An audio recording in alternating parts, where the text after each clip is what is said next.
Hello दोस्तों, नमस्कार। तो कैसे हैं आप सभी? आशा करते हैं आप बहुत अच्छे होंगे। दोस्तों, आज का हम इस वीडियो में बात करेंगे आईटीआई सेकेंड ईयर का। आईटीआई सेकेंड ईयर के लिए जो इलेक्ट्रीशियन के छात्र हैं, उनके लिए आज से हम प्रैक्टिस सेट जो इलेक्ट्रीशियन थ्योरी का प्रैक्टिस सेट है, वह स्टार्ट कर रहे हैं। तो वीडियो बहुत ही हेल्पफुल होगी आपके लिए, क्योंकि इसमें जो प्रीवियस ईयर का आपका आईटीआई का जितना भी एग्ज़ाम हुआ है, उसके सभी क्वेश्चन हम इसमें इंक्लूड किए हैं। दोस्तों, आपका जो 38 क्वेश्चन पूछता है मेन एग्ज़ाम में, जो आईटीआई का एग्ज़ाम है, तो हम 38 क्वेश्चन का प्रैक्टिस करेंगे। ठीक है? तो वीडियो वीडियो में आप लास्ट तक बने रहिएगा। सभी क्वेश्चन प्रीवियस ईयर के हैं, यानी आईटीआई के पीछे जितना भी एग्ज़ाम हुआ है उसमें कोई न कोई शिफ्ट में ये सभी प्रश्न पूछे गए हैं। तो प्रश्न सभी इम्पोर्टेंट है। तो आप लोग ज़्यादा से ज़्यादा अपने मित्र फ्रेंड सर्किल में फॉरवर्ड करें इस वीडियो को, ताकि सभी को हेल्प मिल सके। तो चलिए फिर देर न करते हुए वीडियो को स्टार्ट करते हैं। और दोस्तों, लास्ट में आप कमेंट करिएगा कि 38 क्वेश्चन में से आपका कितना क्वेश्चन सही हुआ है। ठीक है? कितना क्वेश्चन सही हुआ है।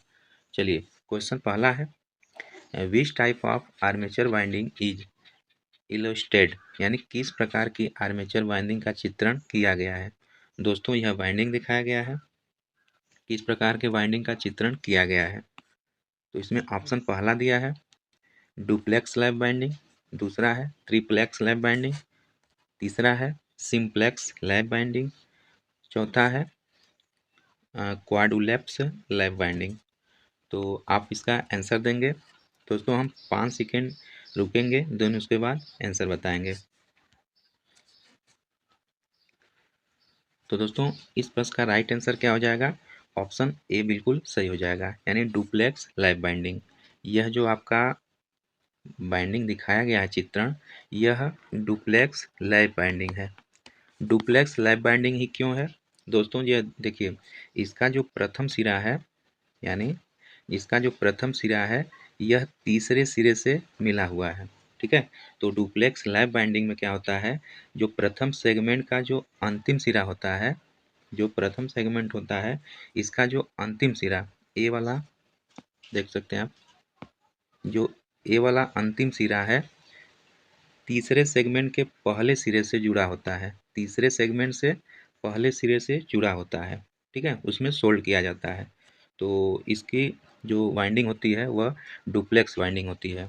तो दोस्तों, जो लैप बाइंडिंग होती है, तो लैप बाइंडिंग में क्या होता है, लैप बाइंडिंग के पहले हम समांतर बाइंडिंग भी करते हैं। ठीक है? लैप बाइंडिंग को हम क्या करते हैं, समांतर बाइंडिंग भी करते हैं। और लैप बाइंडिंग में क्या होता है, ए बराबर पी होता है। ठीक है ना?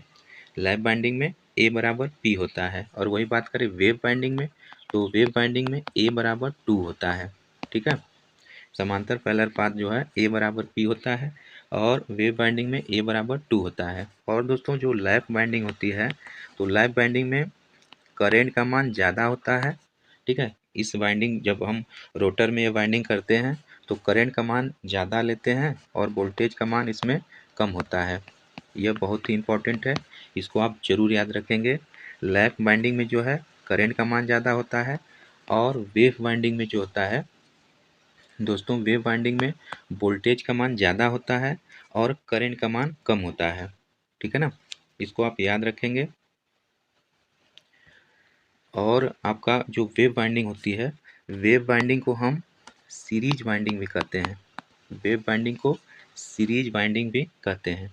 तो ये सभी क्वेश्चन, एक्स्ट्रा क्वेश्चन आप जरूर याद रखेंगे, और यह सीरीज को आप रिवीजन जरूर करते जाइएगा, क्योंकि यह आपको एग्जाम के लिए बहुत ही हेल्पफुल साबित होगा। ठीक है? तो इसका राइट आंसर क्या हो जाएगा? ऑप्शन ए बिल्कुल सही हो जाएगा। प्रश्न दूसरा है, आर्मेचर के लिए कौन सा ग्राउलर परीक्षण सचित्र है। दोस्तों, यह ग्राउलर से एक दो प्रश्न पूछता है, जो कि यह भी बहुत इंपॉर्टेंट होता है। तो आर्मेचर के लिए कौन सा ग्राउलर परीक्षण है, यह परीक्षण दिखाया गया है, कौन सा है। ऑप्शन पहला है ओपन कॉइल टेस्ट, दूसरा है जमीन का तार परीक्षण, तीसरा है लघुपतित कुंडलन परीक्षण, और आपका चौथा है शॉर्टेड कम्यूटेटर टेस्ट, यानी लघुपथित कम्यूटेटर परीक्षण होता है। ठीक है, तो इसका आंसर बताएंगे दोस्तों। इसका आंसर हो जाएगा, आपका राइट आंसर हो जाएगा ऑप्शन ए हो जाएगा, यानी खुली कुंडलन परीक्षण, ओपन क्वायल टेस्ट होता है। ठीक है, तो इस प्रश्न का राइट आंसर क्या हो जाएगा, ऑप्शन ए आपका बिल्कुल सही हो जाएगा। क्वेश्चन तीसरा है, डीसी मोटर में सामान्य से ऊपर और नीचे दोनों गतियों को प्राप्त करने के लिए किस गति नियंत्रण विधि का लागू किया जाता है। इसका लागू किया जाता है, पहला क्षेत्र नियंत्रण विधि यानी फील्ड कंट्रोल मेथड, दूसरा है आर्मेचर कंट्रोल मेथड, तीसरा टैप फील्ड गति नियंत्रण मेथड, चौथा है ward Leonard speed control method. तो इसका आंसर बताएंगे दोस्तों। जो डीसी मोटर होता है, सामान्य गति से ऊपर और नीचे दोनों जो गतियाँ होती है प्राप्त करने के लिए बेसिकली हम किसका उपयोग करते हैं, ward Leonard speed control method का प्रयोग करते हैं। ठीक है, तो यह बहुत वीवीआई प्रश्न है, इसको आप जरूर याद रखेंगे। राइट आंसर ऑप्शन डी हो जाएगा। प्रश्न चौथा है, कम्यूटेटर क्यों तेज चमक उत्पन्न कर रहा है। दोस्तों, जो कम्यूटेटर होता है क्यों तेज चमक उत्पन्न कर रहा है, पहला ब्रश की गलत स्थिति, दूसरा गलत फील्ड कनेक्शन, या तीसरा घूर्णन गलत दिशा, चौथा है गलत आर्मेचर कनेक्शन। तो इसका आंसर बताएंगे तो दोस्तों इसका राइट आंसर ऑप्शन ए हो जाएगा। जो कम्यूटेटर क्यों तेज चमक उत्पन्न कर रहा है, इसका कारण होता है ब्रश की गलत स्थिति, यानी इनकरेक्ट ब्रश पोजीशन। तो इस प्रश्न का राइट आंसर ऑप्शन ए बिल्कुल सही हो जाएगा। ठीक है, क्वेश्चन पांचवा है,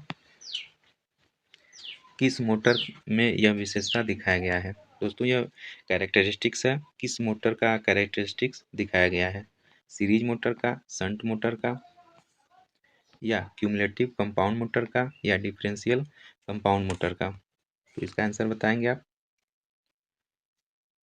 तो दोस्तों इसका राइट आंसर हो जाएगा ऑप्शन सी बिल्कुल सही हो जाएगा। यह क्यूमुलेटिव कंपाउंड मोटर का जो संचयी यौगिक मोटर है उसका कैरेक्टरिस्टिक्स दिखाया गया है। तो राइट आंसर ऑप्शन सी बिल्कुल सही हो जाएगा। क्वेश्चन 6 है, सीरीज श्रृंखला मोटर का गति नियंत्रक किस प्रकार का होता है। दोस्तों, जो सीरीज श्रृंखला मोटर होता है उसका गति नियंत्रक यानी स्पीड कंट्रोल किस प्रकार का होता है। ऑप्शन पहला है क्षेत्र समांतर विधि, दूसरा फील्ड डाइवर्टर विधि, तीसरा है फील्ड टैपिंग विधि, या डी आपका है आर्मेचर डाइवर्टर विधि। तो इसका आंसर बताएंगे दोस्तों। इसका जो राइट आंसर हो जाएगा ऑप्शन ए बिल्कुल सही हो जाएगा, यानी फील्ड पैरेलल मेथड। जो क्षेत्र समांतर विधि होती है वह सीरीज मोटर का गति नियंत्रक विधि होती है। ठीक है, तो इसका राइट आंसर क्या हो जाएगा, ऑप्शन ए बिल्कुल सही हो जाएगा। क्वेश्चन 7वां है, कर्तनी मशीन के लिए कौन सी प्रकार डीसी मोटर उपयुक्त होती है, यानी which type of DC motor is suitable for sharing machine. तो शेयरिंग मशीन के लिए कौन सी डीसी मोटर प्रयुक्त होती है, shunt motor, series motor, cumulative compound motor, या फिर डिफरेंशियल कंपाउंड मोटर। तो इसका आंसर बताएंगे दोस्तों। इसका जो राइट आंसर हो जाएगा ऑप्शन सी सही हो जाएगा। जो क्यूमुलेटिव कंपाउंड मोटर होता है वह कर्तनी मशीन के लिए प्रयोग किया जाता है। राइट आंसर ऑप्शन सी हो जाएगा। प्रश्न 8वां है, डीसी मोटर के लिए स्टार्टर की क्या आवश्यकता होती है। दोस्तों, जो स्टार्टर होता है वह डीसी मोटर में करंट को लिमिट करने के लिए प्रयोग किया जाता है। तो डीसी मोटर में स्टार्टर की आवश्यकता होती है लिमिट द फील्ड करंट, दूसरा है लिमिट द फील्ड वोल्टेज, तीसरा मोटर की गति को नियंत्रित करना, या चौथा है लिमिट द आर्मेचर करंट। ठीक है, तो इसका आंसर बताएंगे आप। तो दोस्तों इसका जो राइट आंसर हो जाएगा वह ऑप्शन आपका डी बिल्कुल सही हो जाएगा, लिमिट द आर्मेचर करंट। ये आपका जो स्टार्टर होता है, स्टार्टर क्या करता है, जो आपका करंट होता है, आर्मेचर करंट होता है, उसको लिमिट करता है। ठीक है, अगर लिमिट नहीं करेगा तो एट ए स्टार्टिंग जल सकता है। तो इसलिए लिमिट द आर्मेचर करंट करता है स्टार्टर। तो राइट आंसर ऑप्शन डी सही हो जाएगा। क्वेश्चन 9 है, आर्मेचर वाइंडिंग का परीक्षण करने के लिए किस प्रकार के उपकरण का प्रयोग किया जाता है? मेगर का, ग्राउलर का, मल्टीमीटर का, ओम मीटर का?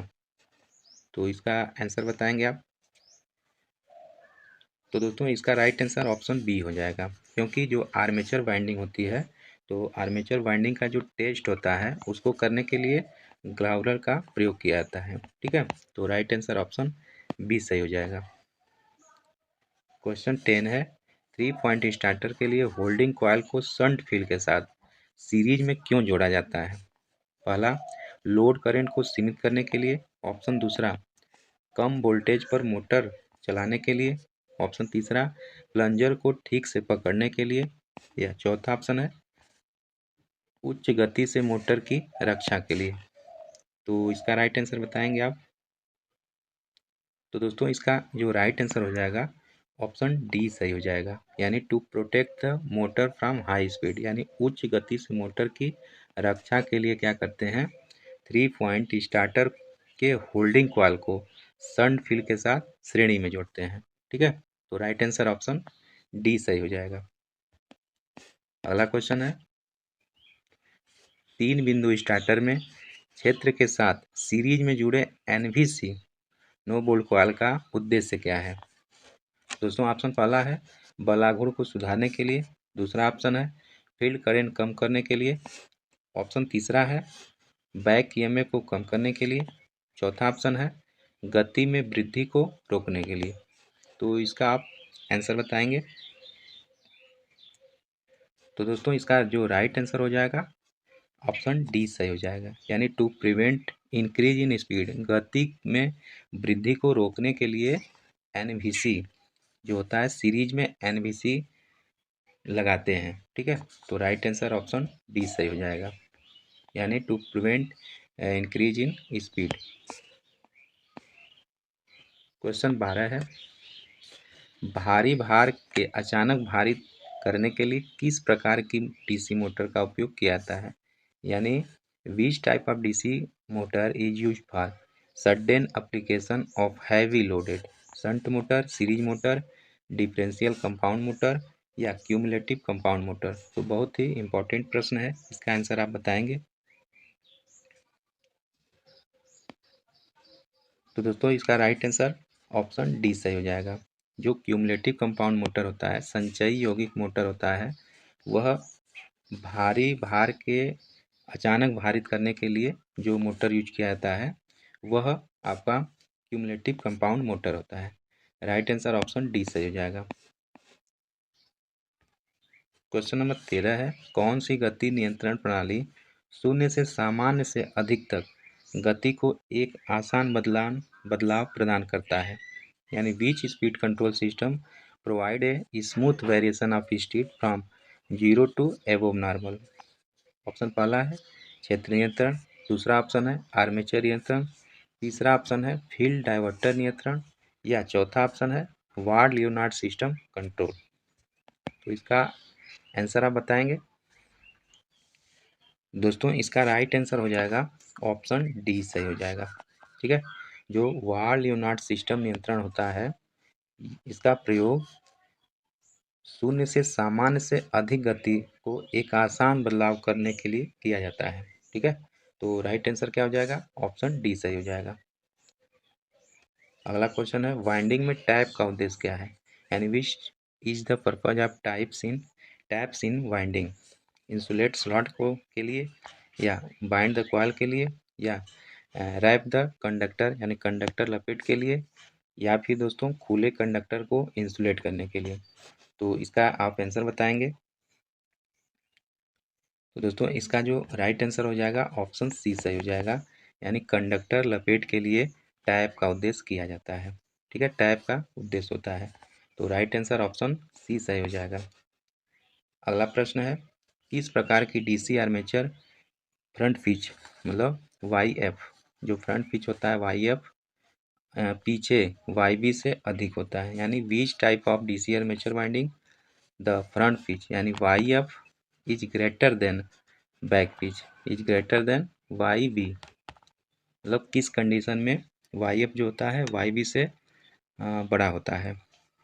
पहला लैप वाइंडिंग में, दूसरा वेव वाइंडिंग में, तीसरा प्रोग्रेसिव वाइंडिंग में, चौथा है रिट्रोग्रेसिव वाइंडिंग में।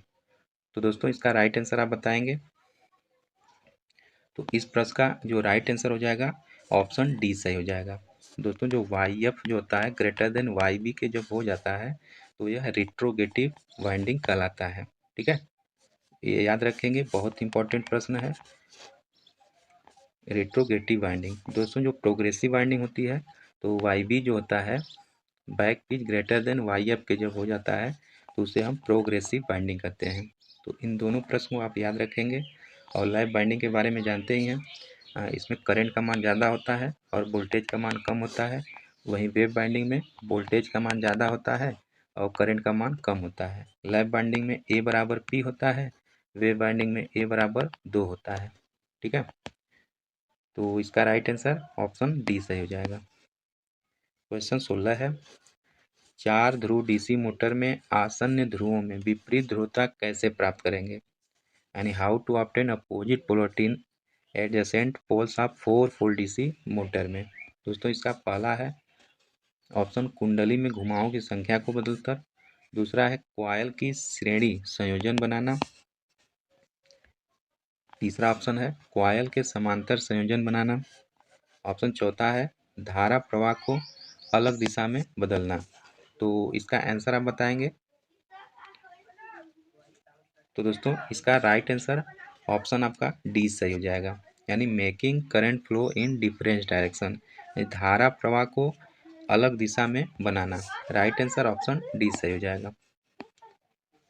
प्रश्न अगला है, रिवाइंडिंग प्रक्रिया में यह क्रिया क्या है। दोस्तों यह जो फिगर में दिखाया गया है क्रिया, यह क्या होती है रिवाइंडिंग करने में। ठीक है, पहला है खांचों की सफाई करना, दूसरा है वाइंडिंग निकालना, तीसरा वेजेज को हटाना, चौथा है वाइंडिंग तार काटना। तो इसका आंसर आप बताएंगे। तो दोस्तों इसका जो राइट आंसर हो जाएगा ऑप्शन सी बिल्कुल सही हो जाएगा, यानी रिमूविंग ऑफ वेजेज, वेजेज को हटाना होता है। ठीक है, राइट आंसर ऑप्शन सी सही हो जाएगा। प्रश्न अगला है, किस प्रकार की आर्मेचर वाइंडिंग का चित्रण किया गया है। दोस्तों यह फिगर दिखाया गया है, ये आपका वाई बी है और ये आपका वाई एफ होता है। तो यह क्या दिखाया गया है फिगर में, triplex wave binding, duplex wave binding या प्रोग्रेसिव लैप बाइंडिंग या रिट्रोगेटिव लैप बाइंडिंग, कौन सी बाइंडिंग दिखाया गया है। तो इसका आप आंसर बताएंगे।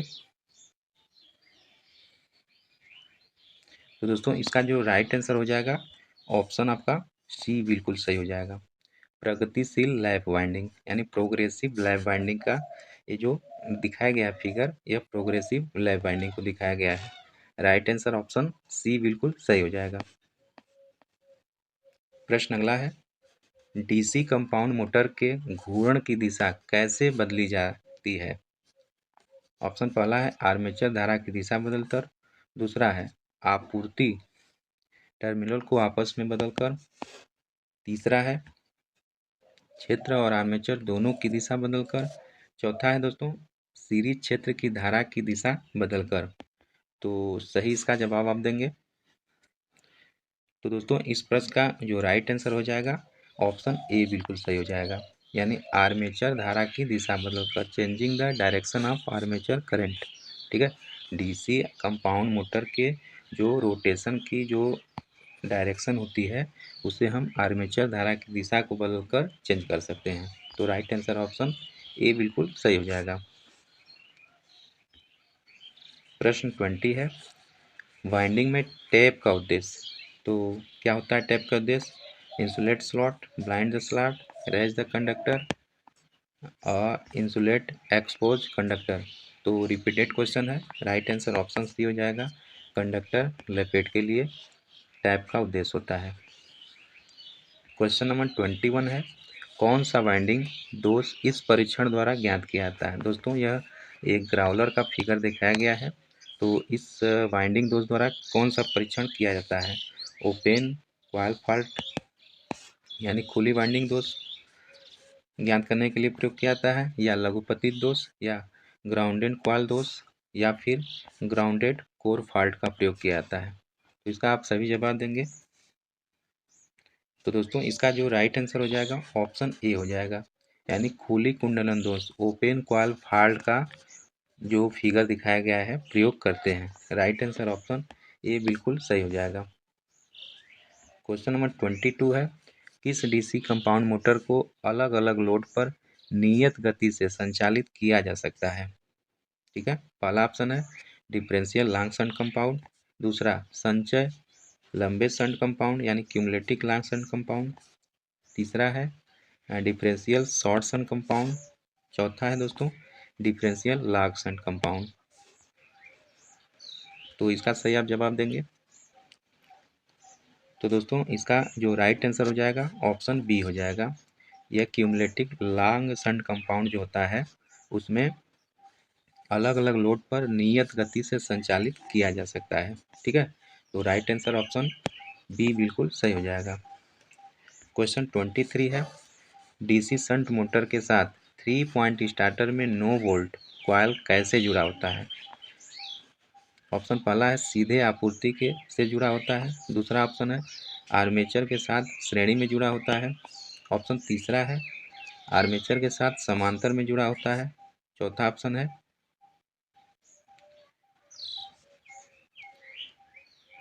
टेस्ट के साथ श्रेणी में जुड़ा होता है। तो इसका सही जवाब आप बताएंगे। तो दोस्तों इसका जो राइट आंसर हो जाएगा ऑप्शन डी सही हो जाएगा, यानी connected in series with shunt field, यानी शंट फील्ड के साथ श्रेणी में जुड़ा होता है। क्या आपका जो आपका डीसी शंट मोटर के साथ जो 3 पॉइंट स्टार्टर होता है उसका 9 वोल्ट कॉयल वह connected in series with shunt field, यानी शंट फील्ड के साथ श्रेणी में कनेक्ट होता है। राइट आंसर ऑप्शन डी बिल्कुल सही हो जाएगा। दोस्तों 24 नंबर का क्वेश्चन है, 4 पॉइंट स्टार्टर में होल्डिंग कॉयल जो होल्डिंग कॉयल होता है होल्डिंग कॉयल से जुड़े प्रतिरोधक का उद्देश्य क्या होता है? What is the purpose of register connected with holding coil in 4 point starter? क्या होता है? पहला एनटीसी में धारा सीमा यानी लिमिट करेंट इन एनवीसी, दूसरा है protect the coil from short circuit, option तीसरा है protect the motor from overload यानी मोटर को ओवरलोड से बचाए, चौथा है protect the armature from short circuit यानी शॉर्ट सर्किट से आर्मेचर को सुरक्षित रखें। तो इसका आप आंसर देंगे। तो दोस्तों इसका जो राइट आंसर हो जाएगा ऑप्शन ए बिल्कुल सही हो जाएगा, लिमिट करंट इन एनवीसी। जो 4 पॉइंट स्टार्टर में होल्डिंग कॉइल होता है इसका जो उद्देश्य होता है लिमिट करंट इन एनवीसी। ठीक है, राइट आंसर ऑप्शन ए बिल्कुल सही हो जाएगा। प्रश्न अगला है, नियंत्रण सर्किट का प्रकार क्या है? दोस्तों यह फिगर आप याद कर लीजिएगा। ठीक है, यह फिगर जैसे आपके एग्जाम में आएगा तो आप इसका जो आंसर होगा वह लगा दीजिएगा। यह इंचिंग कंट्रोल को दिखाता है। ठीक है, तो इसका राइट आंसर ऑप्शन ए हो जाएगा। इंचिंग नियंत्रण जो होता है इससे किया जाता है। तो इस फिगर को आप जरूर माइंड में याद कर लीजिएगा। ठीक है, राइट आंसर ऑप्शन ए सही हो जाएगा। क्वेश्चन 26 का है, एसी मोटर स्टार्टर का नाम क्या है? दोस्तों यह स्टार्टर दिखाया गया है, इसका नाम बताना है। ठीक है, तो पहला है डुअल स्टार्टर, दूसरा ऑटो ट्रांसफार्मर स्टार्टर, तीसरा अर्ध स्वचालित स्टार डेल्टा स्टार्टर, चौथा है आपका पूर्ण स्वचालित स्टार डेल्टा स्टार्टर। तो इसका सही जवाब आप बताएंगे। तो दोस्तों इसका जो राइट आंसर हो जाएगा ऑप्शन बी सही हो जाएगा। यह जो आपका स्टार्टर दिखाया गया है यह ऑटो ट्रांसफार्मर दिखाया गया है। दोस्तों ऑटो ट्रांसफार्मर 20 किलोवाट से अधिक के लिए प्रयोग किया जाता है। ठीक है, वहीं बात करें डुअल स्टार्टर, तो डुअल स्टार्टर का प्रयोग 1 से 5 किलोवाट तक प्रयोग किया जाता है। ठीक है, वहीं आपका जो डुअल स्टार्टर हो गया स्टार डेल्टा स्टार्टर 5 से लेके 20 किलो वाट तक प्रयोग किया जाता है। ठीक है, तो इसको आप याद रखेंगे। और ये जो फिगर दिखाया गया है ये ऑटो ट्रांसफार्मर स्टार्टर को डिनोट किया गया है। क्वेश्चन अगला है और ये बहुत ही इंपॉर्टेंट प्रश्न है। यह प्रीवियस ईयर में बार बार रिपीटेड करता रहता है क्वेश्चन।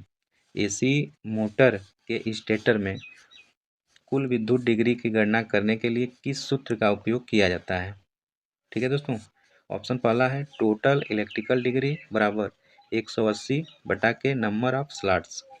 दूसरा, टोटल इलेक्ट्रिकल डिग्री 180 गुणे नंबर ऑफ स्लॉट। तीसरा है टोटल इलेक्ट्रिकल डिग्री 180 बटा नंबर ऑफ पोल्स। या चौथा है आपका 180 टोटल इलेक्ट्रिकल डिग्री बराबर 180 गुणे नंबर ऑफ पोल्स। तो इसका राइट आंसर आप बताएंगे 27 नंबर का। तो दोस्तों इसका जो राइट आंसर हो जाएगा ऑप्शन डी हो जाएगा। जो इलेक्ट्रिकल डिग्री होता है बराबर 180 गुणे नंबर ऑफ पोल होता है, यानी 180 गुणे पी होता है। ठीक है, इसको आप याद रखेंगे, बहुत ही इंपॉर्टेंट प्रश्न है। ठीक है, राइट आंसर ऑप्शन डी सही हो जाएगा। क्वेश्चन 28 है, पूर्ण लोड पर 10 HP 3 कला प्रेरण मोटर चलाने के लिए फ्यूज दर क्या होनी चाहिए? दोस्तों 10 HP मोटर है, ठीक है, 10 HP मोटर है, उसके लिए हम जो फ्यूज लगाते हैं वह अपना कितना होना चाहिए? 10 एम्पियर का, 15 एम्पियर का, 25 एम्पियर का या 30 एम्पियर का? तो इसका सही जवाब आप बताएंगे। तो दोस्तों इसका जो राइट आंसर हो जाएगा ऑप्शन सी बिल्कुल सही हो जाएगा। ठीक है, जो आपका 25 एम्पियर है, 25 एम्पियर तक जो 10 HP तक की मोटर है 25 एम्पियर तक का फ्यूज हम लगाते हैं। ठीक है, राइट आंसर ऑप्शन सी सही हो जाएगा। प्रश्न नंबर 29 है, संपर्क का नाम क्या है जिसे एक्स के रूप में दर्शाया गया है? दोस्तों जो एक्स के रूप में दर्शाया गया है उस संपर्क का नाम बताना है। पहला है स्टार कॉन्टैक्ट, दूसरा डेल्टा कॉन्टैक्ट, तीसरा एक्सिलरी कॉन्टैक्ट, चौथा है ओवरलोड रिले कॉन्टैक्ट। तो इसका आप सही जवाब बताएंगे। तो दोस्तों इसका राइट आंसर क्या हो जाएगा? ऑप्शन सी सही हो जाएगा। जो यह एक्स दिखाया गया है तो यह एक्सिलरी कॉन्टैक्ट को दिखाया गया है, यानी सहायक संपर्क को दिखाया गया है। तो इस प्रश्न का राइट आंसर ऑप्शन सी बिल्कुल सही हो जाएगा। तो दोस्तों ये जो 26 नंबर का क्वेश्चन था, तो डुअल स्टार्टर जो होता है 1 से 5 HP जो हार्स पावर की मोटर होती है उसके लिए प्रयोग किया जाता है। तो वहाँ पे मिस्टेक हो गया था, किलोवाट बोल दिए थे, तो किलोवाट नहीं होगा, HP होगा, हार्स पावर होगा। ठीक है, 1 HP बराबर जानते हैं 746 वाट होता है। ठीक है, वाट के बराबर होता है। तो जो डुअल स्टार्टर होता है 1 से 5 HP तक के लिए मोटरों में प्रयोग किया जाता है। वहीं बात करें जो ऑटो ट्रांसफार्मर होता है वह 20 HP से ऊपर की जो मोटर होती है उसमें प्रयोग किया जाता है। और दोस्तों जो स्टार डेल्टा स्टार्टर होता है, स्टार डेल्टा स्टार्टर वह 5 से लेके 20 HP तक की जो मोटर होती है उसमें प्रयोग किया जाता है। ठीक है, तो इन बात को आप जरूर याद रखेंगे। इसका जो राइट आंसर था ऑप्शन बी था। ठीक है, क्वेश्चन नंबर 30 है, एसी मोटर स्टेटर वाइंडिंग का प्रकार क्या है? दोस्तों इस प्रकार की वाइंडिंग है, इसका प्रकार क्या है, कौन सी वाइंडिंग को दिखाया गया है? तो पहला ऑप्शन है सिंगल लेयर बास्केट वाइंडिंग, दूसरा डबल लेयर बास्केट वाइंडिंग, तीसरा ऑप्शन है इन्वोल्यूट कॉइल वाइंडिंग, चौथा डायमंड कॉइल वाइंडिंग। तो इसका आप सही जवाब बताएंगे। तो दोस्तों इसका जो राइट आंसर ऑप्शन ए सही हो जाएगा, सिंगल लेयर बास्केट वाइंडिंग। यह जो फिगर दिखाया गया है यह सिंगल लेयर बास्केट वाइंडिंग को दिखाया गया है। राइट आंसर ऑप्शन ए सही हो जाएगा। क्वेश्चन नंबर 31 है, नियंत्रण सर्किट किस प्रचालन में उपयोग किया जाता है? यह नियंत्रण सर्किट किस प्रचालन में उपयोग किया जाता है? पहला रिमोट कंट्रोल में, दूसरा इंचिंग में, तीसरा सीक्वेंशियल कंट्रोल में, चौथा है फॉरवर्ड एंड रिवर्स में। तो इसका आप सही जवाब बताएंगे। तो दोस्तों इसका जो राइट आंसर हो जाएगा ऑप्शन बी सही हो जाएगा, इंचिंग में इसका प्रयोग करते हैं। ठीक है, राइट आंसर ऑप्शन बी सही हो जाएगा। क्वेश्चन 32 है, 50 हर्ट्ज की आवृत्ति पर 6 ध्रुव वाले AC 3 कला प्रेरण मोटर की तुल्यकालिक गति क्या होगी। दोस्तों एफ दे दिया है 50 हर्ट्ज और पी दे दिया है 6 पोल दे दिया है और एन एस का मान ज्ञात करना है। तो जानते हैं फार्मूला एन एस बराबर 120 एफ बटा पी। तो एफ का मान रख देंगे कितना, एन एस बराबर 120 गुणे एफ का मान 50 बटा के पी का मान 6, 6 दूनी 12 काट लेंगे, 5 दूनी 10 हो जाएगा, यानी एन एस का मान कितना आ जाएगा 1000 आरपीएम हो जाएगा। ठीक है, तो ऑप्शन देख लेते हैं। पहला दिया है 800 आरपीएम, दूसरा 1000 आरपीएम, तो यही आपका 1000 आरपीएम इसका राइट आंसर हो जाएगा। ठीक है दोस्तों, तो ऐसे प्रश्न में सिंपल आपको न्यूमेरिकल बेसिस देगा, सिर्फ आपको क्या करना है फार्मूला रख कर और पुट कर देना है। ठीक है, तो राइट आंसर ऑप्शन बी सही हो जाएगा। प्रश्न अगला है, 3 कला इंडक्शन मोटर में प्रतिशत स्लिप की गणना करें जिसमें 50 हर्ट्ज की आवृत्ति के साथ 6 ध्रुव होते हैं जो 960 आरपीएम की वास्तविक गति के साथ घूमते हैं। दोस्तों प्रतिशत स्लिप की गणना करना है। ठीक है, पहला इसका ऑप्शन दिया है 2%, दूसरा 3%, तीसरा 4%, चौथा दिया है 5%।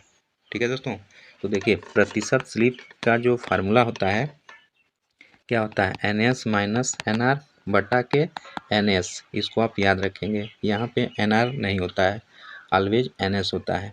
तो दोस्तों इससे निकालने के पहले हम सिंक्रोनस स्पीड निकाल लेंगे, 120 गुणे एफ बटा पी। तो 120 एफ का मान दिया है कितना 50 हर्ट्ज, 50 बटा पोल 6 दे दिया है, काट लेंगे, यानी अब एन एस का मान कितना आ गया 1000 आरपीएम आ गया। ठीक है, और एन आर का मान कितना दिया है 960 आरपीएम दिया है। तो प्रतिशत स्लिप बराबर मान रख देंगे N S 1000 minus N R 960 बटा के एन एस 1000 गुणे 100। ठीक है, तो मान रख देंगे, इसको घटा लेंगे, प्रतिशत स्लिप बराबर 1000 में से 960 को घटाएंगे तो 40 हो जाएगा, नीचे 1000 हो रहेगा और गुणा 100, काट देंगे, 2 शून्य 2 शून्य 1 शून्य कर देंगे, यानी प्रतिशत स्लिप बराबर 4% आ गया। ठीक है, कितना आ गया 4%, तो वो राइट आंसर क्या हो जाएगा ऑप्शन सी सही हो जाएगा। ठीक है दोस्तों, तो इस प्रकार आप एक मतलब जो न्यूमेरिकल होता है इंडक्शन मोटर से ऐसे ही आता है, तो इजी से आप फार्मूला रख के मान ज्ञात कर लेंगे। तो राइट आंसर क्या हो जाएगा ऑप्शन सी सही हो जाएगा। प्रश्न नंबर 34 है, 3 कला की स्क्वायरल केज प्रेरण मोटर की रोटर आवृत्ति क्या होती है। ठीक है, आवृत्ति के बराबर होती है, दूसरा आपूर्ति आवृत्ति से 3 गुना होती है, तीसरा आपूर्ति आवृत्ति से 3 गुना से अधिक होती है, चौथा है आपूर्ति आवृत्ति से 3 गुना से कम होती है। तो इसका आप सही जवाब बताएंगे। तो दोस्तों इसका जो राइट आंसर हो जाएगा ऑप्शन ए बिल्कुल सही हो जाएगा, यानी इक्वल टू सप्लाई फ्रीक्वेंसी हो जाएगा। जो एफ आर होता है यस इंटू एफ होता है, तो एफ आर समानुपाती एफ होता है। ठीक है, इसलिए जो रोटर फ्रीक्वेंसी होती है वह सप्लाई फ्रीक्वेंसी के बराबर होती है। तो राइट आंसर ऑप्शन ए बिल्कुल सही हो जाएगा।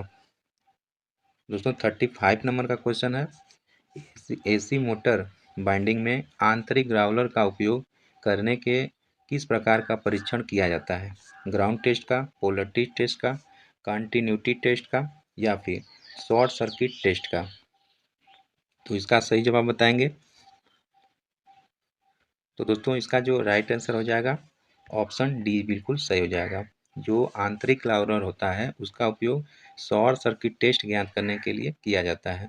तो इस प्रश्न का राइट आंसर ऑप्शन डी सही हो जाएगा। क्वेश्चन 36 नंबर का है, अपने रोटर पक्ष से 3 कला स्क्वायरल केज प्रेरण मोटर की गति को नियंत्रित करने के लिए कौन सी विधि आरोपित की जाती है। पहला कैस्केड संचालन, दूसरा आरोपित वोल्टेज बदल रहा है, तीसरा आरोपित आवृत्ति में परिवर्तन, चौथा है ध्रुवों की संख्या बदलना। तो इसका सही जवाब बताएंगे। तो दोस्तों इसका जो राइट आंसर ऑप्शन ए बिल्कुल सही हो जाएगा, कैस्केड संचालन, कैस्केड ऑप्शन। ठीक है, राइट आंसर ऑप्शन ए बिल्कुल सही हो जाएगा।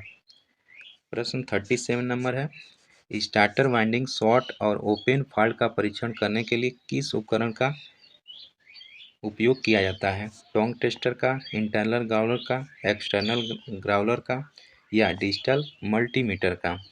तो इसका आप सही जवाब बताएंगे। तो दोस्तों इसका जो राइट आंसर हो जाएगा ऑप्शन बी हो जाएगा। जो इंटरनल ग्राउलर होता है इसका प्रयोग स्टार्टर वाइंडिंग में शॉर्ट और ओपन फॉल्ट का परीक्षण करने के लिए प्रयोग किया जाता है। तो राइट आंसर ऑप्शन बी बिल्कुल सही हो जाएगा। दोस्तों 38 नंबर का क्वेश्चन बोल रहा है which loss of three phase induction motor is determined by blocked rotor test, यानी अवरुद्ध रोटर परीक्षण द्वारा तीन कला प्रेरण मोटर का कौन सा नुकसान निर्धारित किया जाता है? पहला दिया है कॉपर लॉस, दूसरा फ्रिक्शन लॉस, तीसरा हिस्टैरिसीस लॉस, चौथा दिया है ईडी करंट लॉस। तो इसका सही जवाब क्या हो जाएगा? तो दोस्तों इसका जो राइट आंसर हो जाएगा ऑप्शन ए बिल्कुल सही हो जाएगा। जो ब्लॉक रोटर टेस्ट होता है उसमें कॉपर लॉस होता है। ठीक है, तो राइट आंसर क्या हो जाएगा? ऑप्शन ए बिल्कुल सही हो जाएगा। तो दोस्तों ये रहा सभी 38 क्वेश्चन जो कि बहुत ही वीवीआई क्वेश्चन आपके आने वाले एग्जाम के लिए है। जो इलेक्ट्रीशियन का सेकेंड ईयर का एग्जाम होगा उसके लिए यह साबित होगा। तो चैनल पे नए हैं तो सब्सक्राइब जरूर कर लीजिएगा और कमेंट में हमें ज़रूर बताइएगा कि 38 नंबर क्वेश्चन में से जैसे टोटल जो 38 नंबर का है यानी 38 क्वेश्चन है उसमें से कितना आपका सही हुआ है। ठीक है, तो चलिए फिर इसके प्रैक्टिस नंबर 2 में मिलते हैं। अगर वीडियो पसंद आया है तो अपने फ्रेंड सर्किल में ज़रूर फॉरवर्ड करिएगा और चैनल पे नए हैं तो सब्सक्राइब जरूर कर लीजिएगा। और एम्प्लॉयबिलिटी स्किल का भी प्रैक्टिस सेट जल्द ही अपने यूट्यूब चैनल पे लेकर आएंगे। तो मिलते हैं नेक्स्ट क्लास में। तब तक के लिए अपना ख्याल रखिए, मस्त रहिए, पढ़ते रहिए। जय हिंद, जय भारत।